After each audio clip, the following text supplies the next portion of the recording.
Visceral fat is not the kind of fat most people think about when they look in the mirror. It's not just about how your waistline looks or how tight your clothes feel.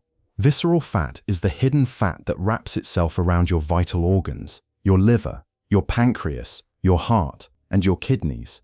And unlike subcutaneous fat, which sits under the skin, visceral fat is metabolically active. It behaves like an organ. It releases inflammatory chemicals into your bloodstream every single day, silently disrupting your hormones, damaging your metabolism, and accelerating aging from the inside out. What makes visceral fat so dangerous is that you often don't feel it until serious damage has already occurred. You can be relatively slim on the outside and still carry a dangerous amount of visceral fat internally. This is why people with normal body weight can still develop insulin resistance, fatty liver disease, heart disease, and type 2 diabetes. The problem isn't just weight. The problem is metabolic dysfunction driven by visceral fat. The good news is that your body is not broken. In fact, your body is incredibly intelligent and highly adaptive. It wants to heal. It wants to burn this dangerous fat. And here's something most people don't realize. Visceral fat is actually easier to mobilize and burn than the fat under your skin. You just need to create the right biological conditions. You need to flip the metabolic switches that tell your body to stop storing fat and start burning it. For decades, researchers have studied fat metabolism at the cellular level. When you zoom in and look at what actually controls fat storage versus fat burning, you discover something very simple but very powerful. Your body is never confused. It is always responding to hormonal signals, and one hormone, more than any other, determines whether you store fat or burn it. That hormone is insulin. Insulin is not a bad hormone. It's essential for life. But when insulin is chronically elevated, it becomes the primary driver of visceral fat accumulation. High insulin tells your body one thing very clearly: store energy. And when energy is stored, it is preferentially stored as visceral fat around your organs. Every time you eat foods that spike blood sugar, your pancreas releases insulin. When this happens occasionally, your body handles it just fine.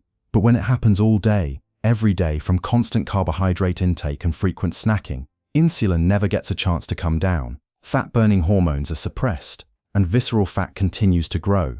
This is basic human physiology. Fat burning and high insulin cannot coexist. Your body is either in storage mode or burning mode. It cannot be in both at the same time.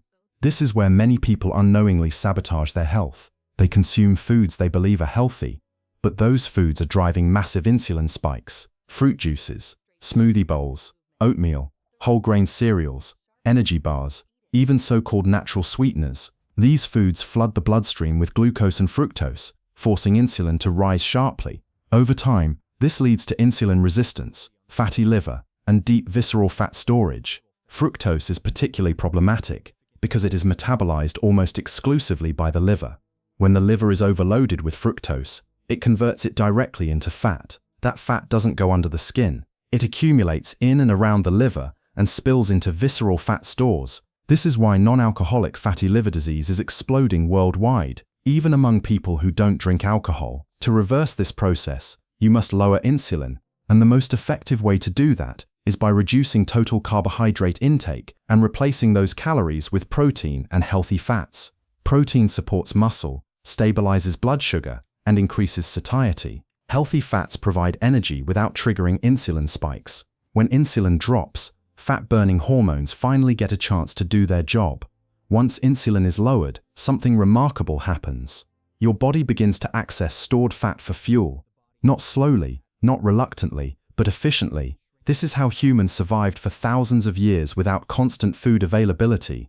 Your metabolism is designed for flexibility, but modern eating patterns have locked it into storage mode. Another critical factor that keeps insulin elevated is constant eating. Snacking has become normalized, even encouraged. A handful of nuts, a protein shake, a bite here, a sip there. But every time you eat, your metabolism is interrupted. Glucose rises, insulin follows, and fat burning shuts off again. Your metabolism needs uninterrupted time to work. Just like your brain needs uninterrupted time to focus, your body needs periods where insulin stays low long enough for fat oxidation to occur. When you eliminate snacking and eat structured meals, you create these windows naturally. Fat burning becomes possible again. Movement plays a powerful role in this process as well. Not all exercise is equal when it comes to visceral fat. Long, slow cardio has benefits, but it is not the most efficient way to target deep fat stores. High-intensity efforts, short bursts of maximal work followed by rest, send a very strong signal to your metabolism. They deplete stored glucose quickly and force your body to shift toward fat as a fuel source. This type of movement also stimulates powerful hormones that preserve muscle while increasing fat loss. Muscle is metabolically active tissue. The more muscle you maintain, the more energy you burn even at rest. This is why preserving muscle is essential when reducing visceral fat. Equally important is what happens outside the gym. Walking may seem simple, but it is one of the most underestimated tools for metabolic health, especially walking after meals. When your muscles contract, they absorb glucose without requiring large amounts of insulin. This lowers blood sugar naturally and allows insulin levels to return to baseline faster. When this happens consistently, visceral fat loss accelerates. Alcohol is another major obstacle. From a metabolic perspective, alcohol is treated as a toxin. When it enters your system, your liver must prioritize detoxification over everything else. Fat burning stops. Hormonal balance is disrupted. Appetite regulation weakens. Even small amounts can slow progress significantly, especially when visceral fat is the target. Sleep is often ignored, but it may be the most powerful fat-burning tool of all. Deep sleep is when your body repairs tissues, balances hormones, and mobilizes stored fat. If deep sleep is compromised, fat loss becomes an uphill battle, no matter how perfect your diet is. Poor sleep raises cortisol, and cortisol works with insulin to drive visceral fat storage. Stress deserves serious attention here. Chronic stress keeps cortisol elevated. Elevated cortisol tells your body that the environment is unsafe. When the body perceives threat, it stores energy. Visceral fat is a survival response. Managing stress is not optional. It is biological necessity. Your nervous system responds to safety signals. Connection, laughter, gratitude, and calm breathing all activate pathways that lower cortisol and improve metabolic function. This isn't philosophy, it's neuroendocrinology. When you align all of these factors, low insulin, structured eating, strategic movement, adequate protein, quality sleep, and stress regulation, your body shifts into a state where visceral fat no longer makes sense to keep. It becomes excess, and excess gets burned. This process does not require extreme measures. It does not require expensive supplements. It requires understanding how your biology works and cooperating with it, instead of fighting it. Your body is not your enemy. It has been protecting you based on the signals you've been sending it. Change the signals, and the outcome changes. This is not about punishment or restriction. It's about restoration. It's about returning your metabolism to the state it was designed to operate in. And when you do that, visceral fat is no longer a permanent problem. It becomes a temporary adaptation that your body is ready to let go of.